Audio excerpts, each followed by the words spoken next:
마태복음 11장 20에서 24절 회개하지 않는 고울들의 심판이라는 말씀의 제목으로 함께 은혜의 말씀을 나누고자 합니다. 어제 하루 종일 좀 비가 많이 왔죠. 너무 좋기도 하고 반갑기도 했던 것이 산불 피해 또 여러 가지로 문제가 많은데 또 어려움도 많고 어느 정도 해소될 수 있겠다는 생각이 들기도 해서 좀 마음이 좋았습니다. 아무쪼록 이제 여러 우리 산불로 인해서 많은 피해들을 또 당하신 분들이 있는데 우리가 한마음 또 한뜻으로 그들을 위해서 기도해주고 빨리 회복하기를 또 기대합니다. 자, 오늘 주님께서 우리에게 주신 말씀은 권능을 가장 많이 행했던 고울들이 회개하지 않아요. 예수님께서 일을 열심히 하시고 제일 많이 수고하시고 제일 많은 능력을 행하신 고울들이 회개하지 않으니까 그들을 향해서 심판의 말씀을 하시는 거예요. 그러니까 주님이 애쓰시고 수고하신 것만큼 성과가 나타나야 되는데 어느 정도 결과가 있어야 되는데 아무리 외치고 떠들어도 또 많은 일들을 권능으로 행하셔도 아무런 변화가 없고 회개하지 않는 그들을 향해서 심판의 말씀을 하시는 내용입니다. 오늘 본문과 같은 기사가 누가복음에도 있어요. 누가복음 10장 12절에서 16절에 있는 말씀에 보면 예수님께서 거기서도 이와 비슷한 말씀을 하십니다. 이 말씀을 읽어드리면 이렇습니다. 내가 너에게 말하노니 그날에 소돔이 그 동네바다 견디기 쉬우리라. 화 있을진저 고라시나 화 있을진저 베세다야. 너희에게 행한 모든 권능을 두로와 시돈에서 행하였더라면 그들이 벌써 베옷을 입고 죄에 앉아 회개하였으리라. 심판 때에 두로와 시돈이 너희보다 견디기 쉬우리라. 가보나마 내가 하늘까지 높아지겠느냐? 음부까지 낮아지리라. 너희 말을 듣는 자는 곧 내 말을 듣는 것이요. 너희를 저버리는 자는 곧 나를 저버리는 것이요. 나를 저버리는 자는 나 보내신 이를 저버리는 것이니라 하시니라. 누가복음에서는 예수님께서 12제자를 파송하셨어요. 그리고 그 후에도 70명의 제자들을 또 파송하셨어요. 그 제자들을 영접하지 않는 고울을 떠날 때 발에 묻은 면지까지라도 떨어버리라. 그러니까 그 제자들이 예수님이고 바로 예수님이 그들을 보내셨기 때문에 그들을 영접하는 것이 예수님을 영접하는 것인데 그 영접하지 않는 자들을 떠날 때는 먼지도 떠나버리라 라고 말씀하십니다. 그것이 영접하지 않는 고울에 주시는 심판의 선고예요. 너와 나와 사이에 아무런 상관이 없다는 거죠. 누가복음은 제자들이 전파하는 임박한 하나님의 나라가 하나님이 아들을 통해서 말씀하신 마지막 말씀이기 때문에 듣지 않는 자가 마지막 날의 심판을 받으며 소돔보다 더 큰 벌을 받는다라고 강조합니다. 그래서 누가복음은 마지막 말씀을 듣지 않는 자의 정죄를 얘기해요. 그러니까 나를 보내신 자를 영접하지 않는 것은 아버지를 영접하지 않는 것이다 라고 하시는 거죠. 마지막 하나님의 나라 말씀을 듣지 않아 심판받을 대표적인 고울들은 예수님께서 많은 권능을 행하신 곳이에요. 고라신, 베세다, 갈릴리의 중심 고울인 아주 교만한 가버나움이라는 지역입니다. 자, 그와 반면에 마태복음은 예수님께서 권능을 가장 많이 행하신 고울들이 회개하지 않아요. 자, 누가복음은 제자들을 영접하지 않아요.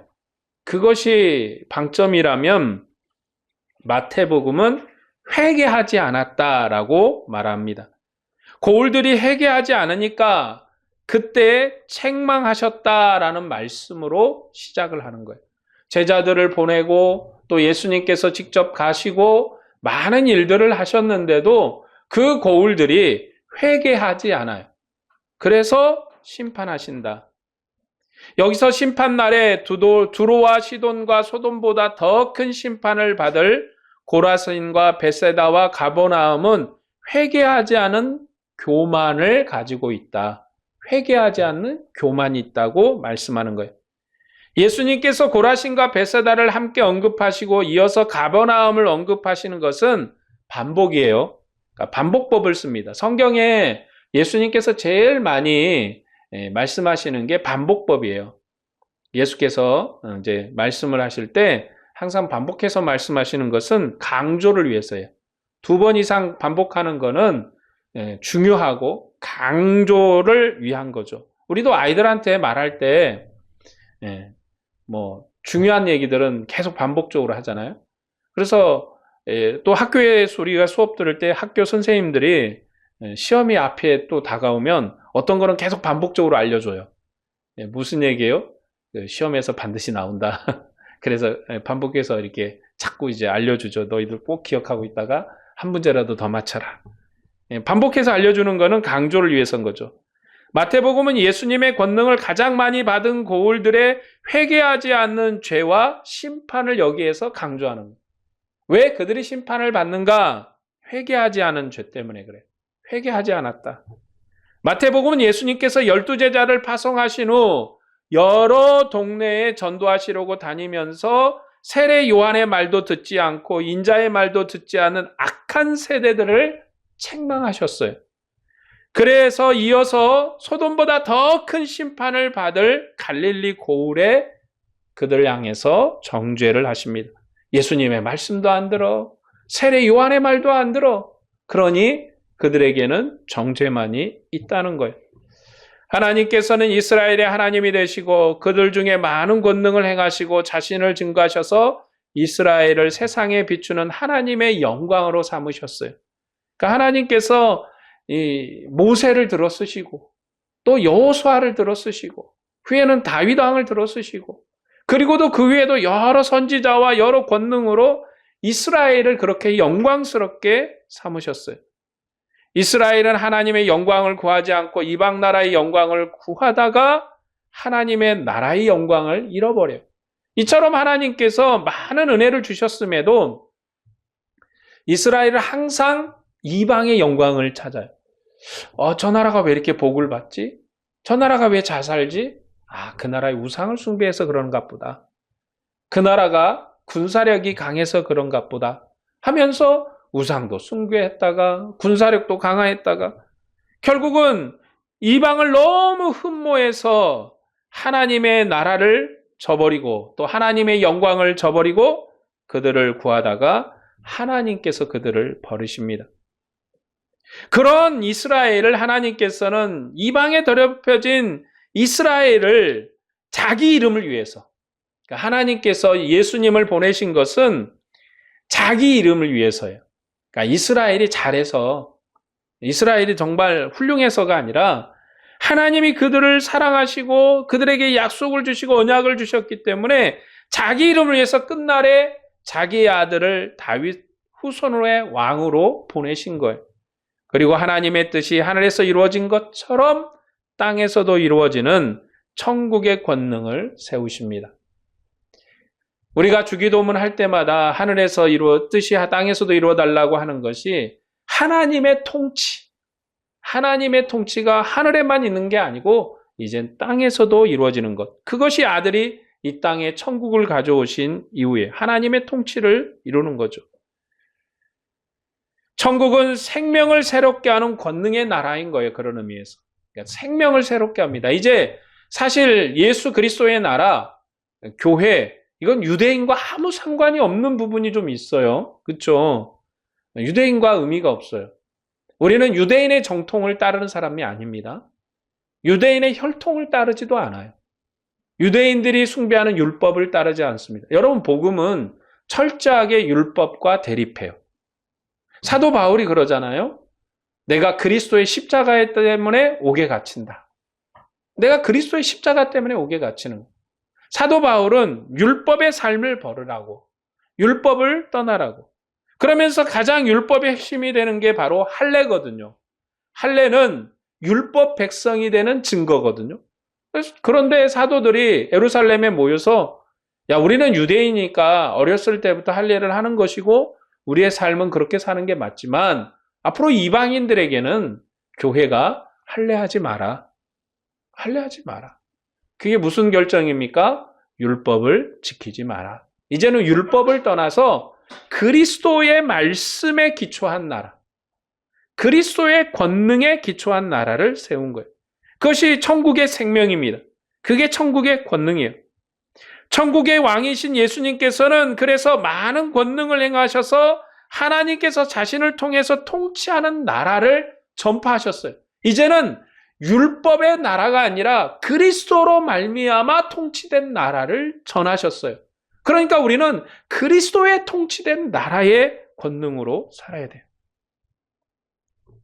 예수님께서 정죄하신 고라신과 베세다와 가버나움은 갈릴리 디베리아 바닷가의 중요한 고을들이었어요. 아주 갈릴리 지역에서 핵심적인 그런 고을들이죠.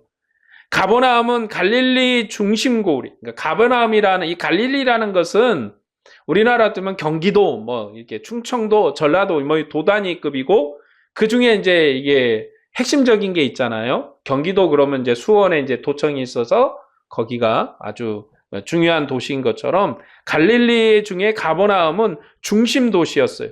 그리고 예수님께서 거기에 주로 거주하셨어요. 갈릴리 이 가버나움에서.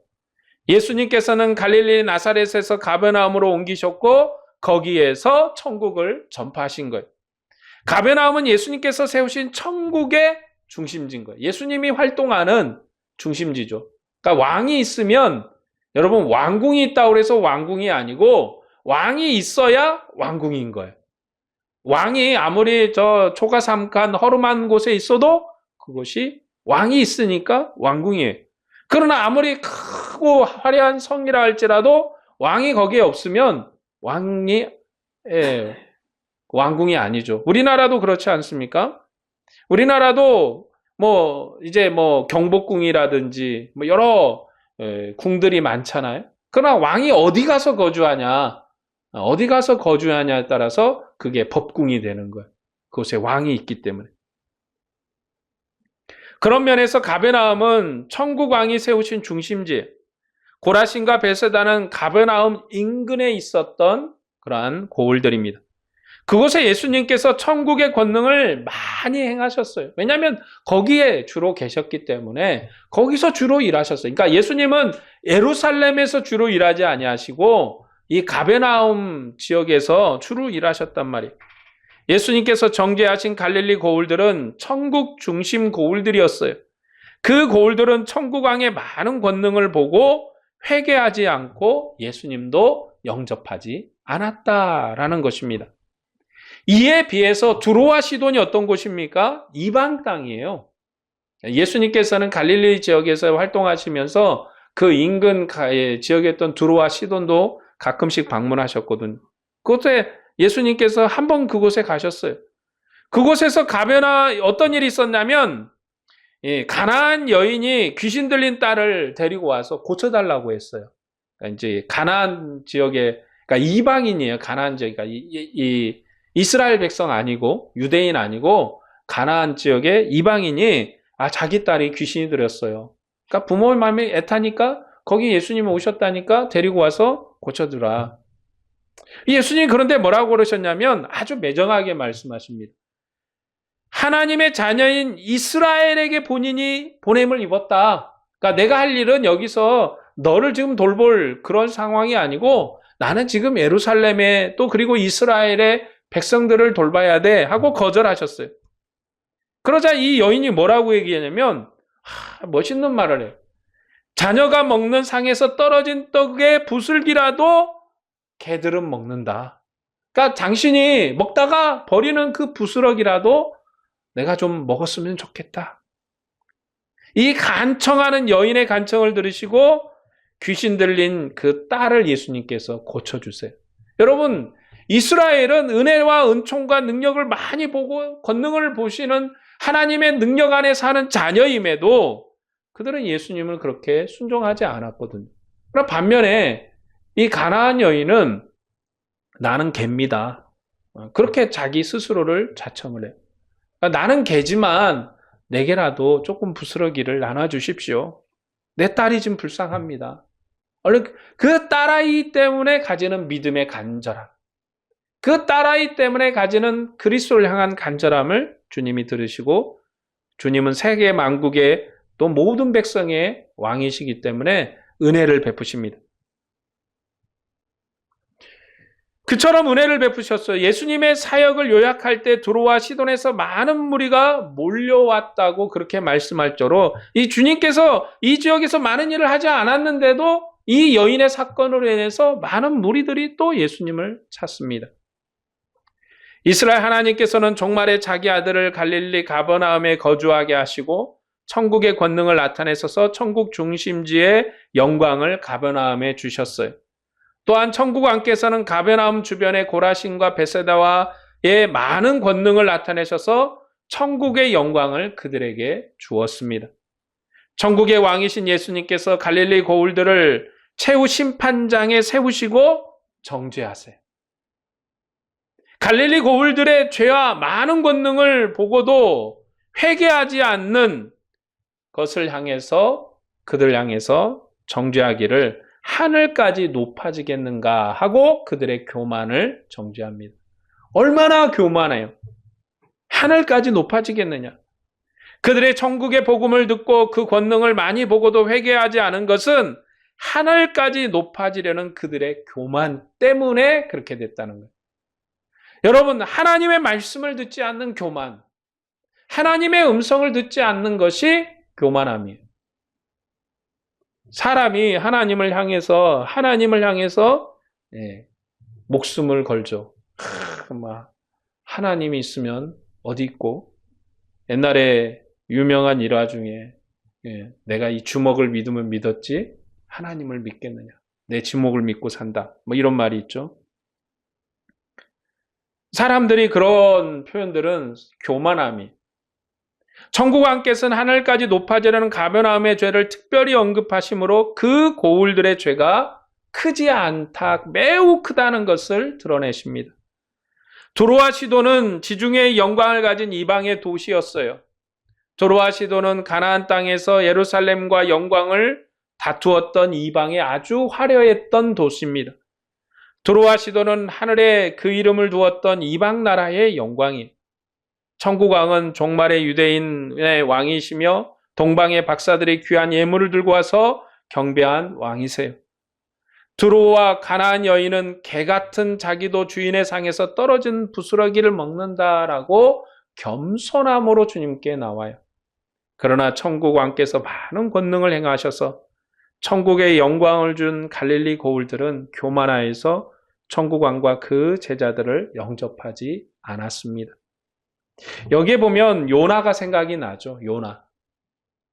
여러분, 요나가 이방에 가서 얘기하라니까 도망간 거예요. 왜냐하면 그 이방 땅이고 당연히 멸망받아야죠. 그리고 도망가 버린 거예요. 그런 요나를 잡아다가 이제 거기 갖다 놨단 말이죠. 그러니까는 요나가 일하기 싫은 거야. 시장에 가서 대충 몇 마디 하고 이제 니네들 오늘 죽었다 하고 언덕배기에 앉아가지고 어디서 불이 떨어지나 하고 보고 있는데 아무 일이 안 일어나요. 요나가 열받아가지고 이게 내가 이럴 줄 알고 내가 안 온 거라고 하나님 앞에 항변을 하죠. 내가 이럴 줄 알았다고. 그때 하나님이 말씀하십니다. 이 성에 앞뒤를 분간 못하는 사람이 몇이냐. 지금 요나를 보내신 것은 이방의 긍휼을 베푸시려는 거예요. 그런데 이방인들은 요나의 그 시장에서 성의 없는 고백이고 성의 없는 외침이었을 거 아니에요. 요나가 지금 도망갔다가 잡혀왔는데 얼마나 성심하게 하겠겠어요. 저 대충 했다는 거죠. 그런데도 그 음성을 듣고 회개를 합니다. 그런데 유대인들은 어땠습니까? 수많은 선지자의 외침이 있었고 수많은 선지자의 가르침이 있었고 여러 율법 학사들의 가르침이 있었는데 회개하지 않았어요. 심지어 유대인들은 이제 마지막 하나님의 아들이신 예수님이 오셨는데도, 그리고 이 갈릴리와 가버나움 여러 지역에서 많은 일을 하셨는데도 그들은 예수님을 순종하지 않았어요. 왜 유대인들이 이 하나님의 나라 천국에서 쫓겨났는가? 그들이 유대인이라 할지라도 왜 예수님을 믿고 이 땅에 다시 그리스도의 나라의 교회에 다시 들어와야 되는가? 그것이 바로 그들의 교만의 결과입니다. 하나님이 그들을 버리셨거든요. 그래서 천국왕 예수님께서는 갈릴리 고울들을 끝날의 심판석에 세우셔요. 그리고 이방 고울과 대조해서 정죄하십니다. 예수님은 하나님이 끝날에 세우신 만국의 왕이시기 때문에 이제 그의 철장의 권세로 심판하는 거예요. 하늘까지 높아지려는 가버나움의 교만은 이스라엘을 멸망시킨 이방의 머리인 바벨론과 가나안 땅에서 예루살렘과 영광을 다툰 두로와 시돈의 교만함이, 하나님께서는 그들을 멸망시키셨습니다. 천국왕을 영접하지 않는 갈릴리 고울들의 죄는 이방의 영광을 추구하며 하나님의 영광을 거절하여 멸망한 이스라엘의 죄예요. 여전히 바벨론 시대가 계속되고 있는 거예요. 이스라엘이 바벨론 포로에 잡혀가기 그 직전의 범죄가 아직 해결이 안 된 거예요. 이 마태복음은 계속해서 그것을 강조합니다. 왜? 무엇 때문에 너희들이 회개해야 되는가? 왜냐하면 마태복음은 유대인들에게 쓰였기 때문에 그래요. 유대인들이 들으라고, 유대인들이 너희가 듣고 깨달으라고 쓴 거예요. 그래서 유대인들을 공격합니다. 너희들이 왜 멸망을 당해야 되는가? 너희들의 문제가 뭐냐?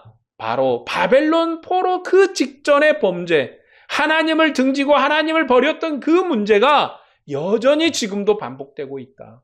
여전히 해결이 안 됐다. 그러니 너희가 회개해야 된다는 거예요. 그것이 이스라엘의 죄라는 거예요. 최후 심판이 천국왕을 영접하지 않는 고울들에 내려진 것은 종말의 천국왕은 만국을 심판하시는 하나님의 아들이시기 때문에 그렇습니다. 여러분, 이스라엘 개인들에 대해서도 왕을 영접하지 않고 나라의 본자손들은 천국에서 쫓겨나갈 것이라고 주님은 말씀합니다. 개인들에게도 말씀해요. 나라적인 언어도 말씀하시고 개인적인 개인에게도 말씀합니다. 그래서 예수님을 영접해야 된다. 마치 이방인 백부장 같은 믿음을 가지고 영접하지 않으면 그들은 쫓겨날 것이라고 말씀합니다. 소돔과 대조되는 갈릴리 고울들의 심판의 배경은 에스겔서 16장의 말씀이에요. 하나님께서 유대 나라를 바벨론에 멸망하실 때 그들의 죄가 먼저 멸망받은 소돔과 사마리아를 의롭게 한다고 책망했습니다. 소돔 심판은 종말 심판의 표본이에요. 그러니까 마지막 하나님께서 어떻게 그들을 심판하실 것인가에 한 모습이죠. 여러분, 소돔이 어떻게 멸망을 했습니까? 하늘에서 유황 불덩어리가 떨어졌어요, 그 성에. 그래서 없어져 버린 거예요. 뭐 이거는 믿거나 말거나 얘기지만 성경 고고학자들 얘기로는 지금 이 사해 바다, 믿거나 말거나 아직 그게 정확한 사해 바다 그 지역이 바로 소돔과 고모라가 있었던 지역일 것으로 추정한다. 왜냐하면 그거는 확실하게 모르니까. 거기 가면은 그 소금 덩어리 하나 바위가 있는데 그게 이제 롯의 처다라는 그런 이제 바위가 하나 있다고 해요. 하나님께서는 많이 받은 자에게 많이 요구하시는 거예요. 히브리서도 마지막 말씀에 교회의 특권을 격려하고 동시에 중한 심판도 경고하시는 거예요. 여러분, 우리가 은혜를 받은 만큼 받은 것만큼 또 많이 요구하십니다. 그러므로 오늘 우리도 이 심판의 말씀을 들어야 돼요. 하나님께서는 율법의 증거를 받고도 순종하지 않는 자를 율법으로 정죄하셨습니다. 하나님께서는 마지막 아들의 증거에 순종하지 않는 자를 아들의 나라로부터 쫓아내세요. 영원히 멸하십니다. 쫓아내버립니다. 그러므로 우리도 주님의 음성을 듣고 그 음성에 순종해야 돼요. 순종. 신앙이 뭡니까? 순종이에요. 순종. 무엇에 순종하느냐 하면 바른 말씀에 순종해야 돼. 우리는 사도의 가르침에 순종해야 돼.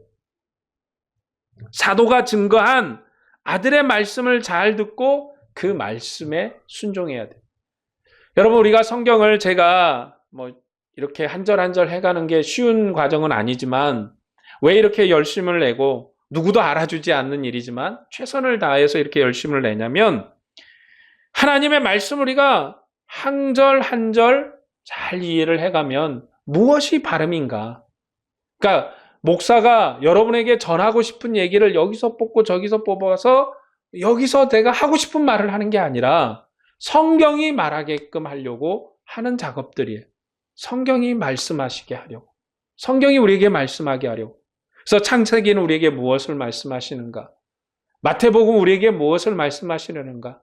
누가복음 우리에게 무엇을 말씀하시려는가? 이 음성을 듣고 깨달으면 우리의 발음이 나옵니다. 우리가 어떤 길을 걸어가야 되는가? 어떻게 주님을 따라야 되는가 하는 발음이 나오는 거죠. 어찌 보면 이 시대에 가장 편안한 것은 들려주고 싶은 얘기를 들려주는 거예요. 편안하다, 평안하다, 아무 문제가 없다, 복을 받을 것이다. 그 말씀을 듣고 또 위로를 얻으면 돌아갈 때 흐뭇하겠죠. 그런데 저는 그렇게 생각이 듭니다. 그게 바빌론 포로 직전의 이스라엘의 모습이었다고. 너에게 예루살렘이 있으니 아무 문제가 없다고. 너희들에게 성전이 있으니까 아무 문제가 없다고. 너희에게 선지자의 음성이 있으니까 아무 문제가 없다고. 아무리 이방이 침탈을 해도 너희는 멸망하지 않을 거라고. 그러나 이스라엘의 결과는 어땠습니까? 그들의 바르지 아니하는 모습, 그들의 온전하지 않는 모습 때문에 결국은 이방의 포로로 잡혀가요. 그리고 그들이 이스라엘이 바벨론 포로의 그 시작은 2000년, 3000년의 역사를 흘러가게 합니다. 여러분, 그들이 바벨론 포로에 돌아왔지만 이방의 압제를 계속 받아요. 그러다가 이제 AD 70년에 결국은 이스라엘이 패망을 하잖아요. 완전히 무너지잖아요. 그래서 모든 세계에 흩어지고 이스라엘이라는 나라 존재가 하지 않았어요. 그것이 이제 1940년대에 이르러서야 결국 어떤 우여곡절로 인해서 예루살렘을 건국을 했지만, 그리고 이스라엘을 건국했지만, 여전히 지금도 이 팔레스타인 문제, 그리고 중동과의 갈등, 이 문제가 여전하지 않습니까?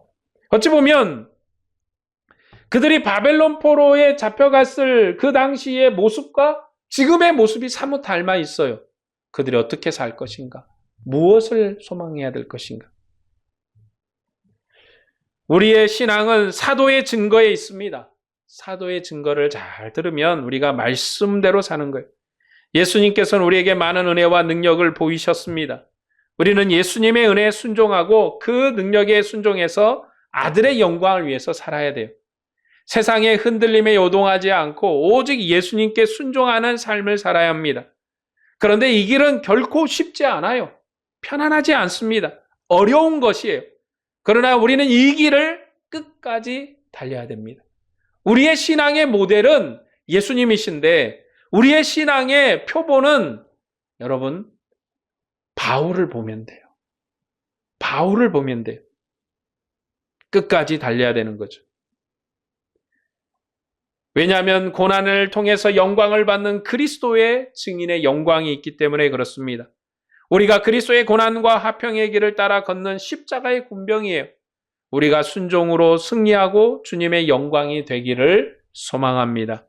주님을 따라 은혜로 살고자 하는 여러분에게 주님의 은혜와 평강이 충만하기를 축복합니다. 기도하겠습니다.